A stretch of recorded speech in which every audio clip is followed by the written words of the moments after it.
আসসালামু আলাইকুম। আজকে কথা বলবো যে বর্তমান সময়ে নর্থ ম্যাসেডোনিয়া যেতে আপনার বাংলাদেশ থেকে কত টাকা খরচ হতে পারে এবং এজেন্সিগুলো কত টাকা নিচ্ছে বর্তমান সময়ে। তো এই বিষয়গুলোর উপরেই আজকে কথা বলবো। তো আপনারা হয়তোবা অনেকেই জানেন যে নর্থ ম্যাসেডোনিয়া কিন্তু বর্তমান সময়ে যত ইউরোপের যতগুলো দেশ আছে তার মধ্যে কিন্তু সবচাইতে ট্রেন্ডিংয়ে আছে কিন্তু নর্থ ম্যাসেডোনিয়া। কারণ ২০২৩ সাল থেকে বিগত ২০২৬ সাল পর্যন্ত কিন্তু একটানা নর্থ ম্যাসেডোনিয়া ভিসা দিয়ে যাচ্ছে। তো আপনারা হয়তোবা অনেকেই জানেন যে নর্থ ম্যাসেডোনিয়া কিন্তু ২০২৩ সাল থেকে আপনার বাংলাদেশ থেকে কিন্তু প্রচুর পরিমাণ লোক নেওয়া শুরু করছে এবং ২০২৬ সাল পর্যন্ত কিন্তু আপনার নর্থ ম্যাসেডোনিয়াতে কিন্তু বাংলাদেশিদের জন্য কোটা চালু আছে। তো আ ১ম এ যে বিষয়টি নিয়ে বলবো যে ২০২৩ সালে কিন্তু আপনার নর্থ ম্যাসেডোনিয়া যেতে গেলে কিন্তু আপনার বাংলাদেশ থেকে খরচ হতো আপনার ৬ থেকে ৭ লাখ টাকা। কিন্তু পরবর্তীতে কিন্তু ২০২৪ সালে এটার রেট কিন্তু আপনার ৮ লাখ টাকার মতোই ছিল, যে ৭ থেকে ৮ লাখ টাকা। এবং ২০২৫ সালে কিন্তু যারা নর্থ ম্যাসেডোনিয়া এসেছে তারা কিন্তু আপনার ৯ লাখ টাকার মধ্যেই কিন্তু নর্থ ম্যাসেডোনিয়া আসতে পারছে।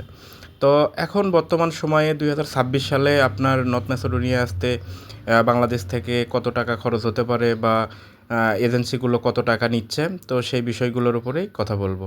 তো ১ম এই একটা বিষয় আপনাদের বলে রাখি যে বাংলাদেশ কিন্তু আমাদের হুজুগে বাঙালি। কারণ একটা বিষয় আপনারা সবসময় দেখবেন, যদি বাংলাদেশে যদি কোনো নিউজে প্রকাশ হয় যে বাংলাদেশে আপনার আ সামনে ২০২৭ সালে কিয়ামত হবে। এরা কিন্তু দেখা যায় ধর্মীয় জিনিস যে তসবিহ, জায়নামাজ সেগুলোরও কিন্তু দাম বাড়ায় দেয়। তো এইরকমই একটা বিষয় হলো নর্থ ম্যাসেডোনিয়া। তো নর্থ ম্যাসেডোনিয়াতে কিন্তু ১ম দিকে কিন্তু খুব সীমিত কম টাকার মধ্যেই কিন্তু আসা যেত। কিন্তু ২০২৬ সালে কিন্তু অনেক হাই একটা রেট। আমি অনেক ভাইদের সাথে কথা বলছি যারা ২০২৬ সালে নর্থ ম্যাসেডোনিয়াতে এসেছে।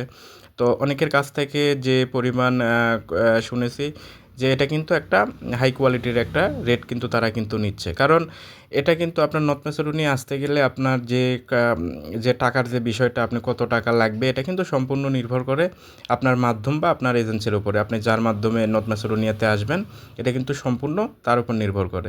কিন্তু তারপরেও বর্তমান সময়ে আপনার যেকোনো একটা মাধ্যম বা এজেন্সির মাধ্যমে গেলে আপনার কত টাকা খরচ হতে পারে সে বিষয়টি নিয়ে আমি আজকে কথা বলব।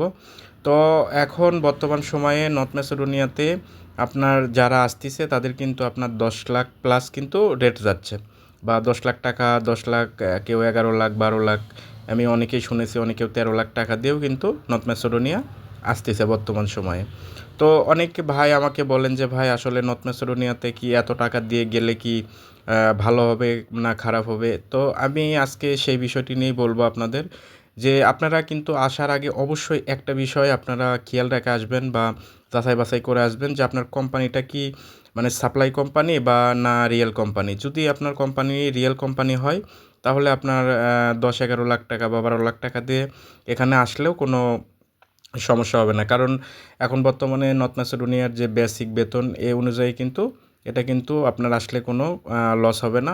আর যদি আপনার সাপ্লাই কোম্পানি হয় সেক্ষেত্রে কিন্তু এত টাকা দিয়ে নর্থ ম্যাসেডোনিয়া আসার কোনো, আমি মনে করি যে আমার মতে আসার কোনো দরকার নাই। এর কারণ হলো আপনি যখন সাপ্লাই কোম্পানিতে এত টাকা খরচ করে আসবেন, আসার পরে দেখা গেল যে আপনার অনেক সময় হয়তোবা টিআরসি হয় না বা অনেক সময় অনেক ঝুট-ঝামেলা হয়। তখন কিন্তু আপনার এখান থেকে আবার আপনার ইউরোপের অন্যান্য দেশে কিন্তু আপনার যেতে গেলে কিন্তু এখান থেকে কিন্তু আবার প্রায় ৫-৬ লাখ টাকা খরচ করে কিন্তু অ অন্য কোনো দেশে কিন্তু আপনার যেতে হবে।